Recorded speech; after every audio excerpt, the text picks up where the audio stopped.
दिवसाची सुरुवात येशूबरोबर.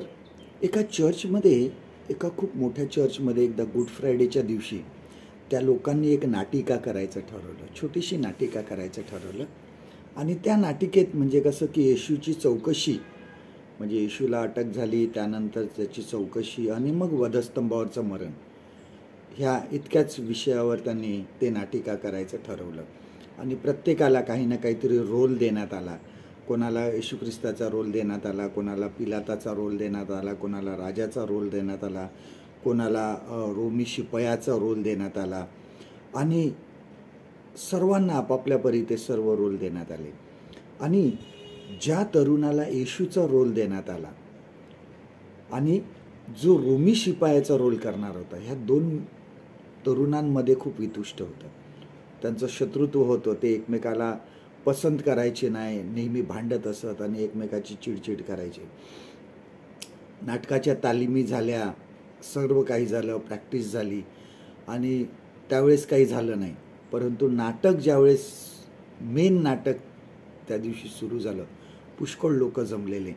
आणि त्या नाटकात जेव्हा नाटक हळूहळू सुरू झालं आणि छान प्रकारे ते नाटक चालू होतं, परंतु ज्यावेळेस तो सीन आला की प्रभू येशू ख्रिस्त वधस्तंभ खांद्यावर घेऊन रस्त्यावरून चालत आहे आणि तो रोमी शिपाया त्याला चापकाने मारत आहे.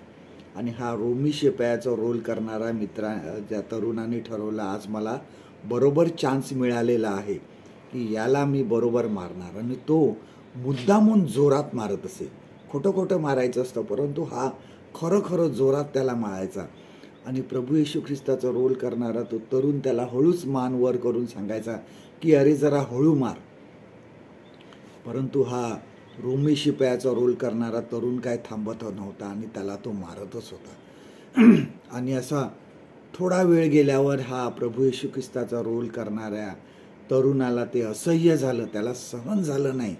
आणि अनेकदा सांगून सुद्धा ऐकत नाही. शेवटी त्या नाटक चालू असतानाच त्यांनी तो वधस्तंभ उचलला, तो बाजूला फेकून दिला आणि त्या स्टेजवरच त्या तरुणाबरोबर मारामारी सुरू केली.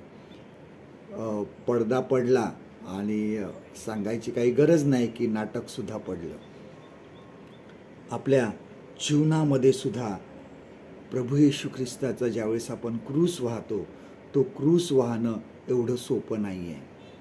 आम्हाला जरी त्यांनी सांगितलं की आमचा आपापला क्रूस व्हायचा आहे, परंतु ते सुद्धा एवढं सोपं नाही. आम्ही आमच्या भांडणामध्ये, आमच्या सर्व प्रकारच्या जगिक गोष्टींमध्ये आम्ही ख्रिस्ताला विसरतो.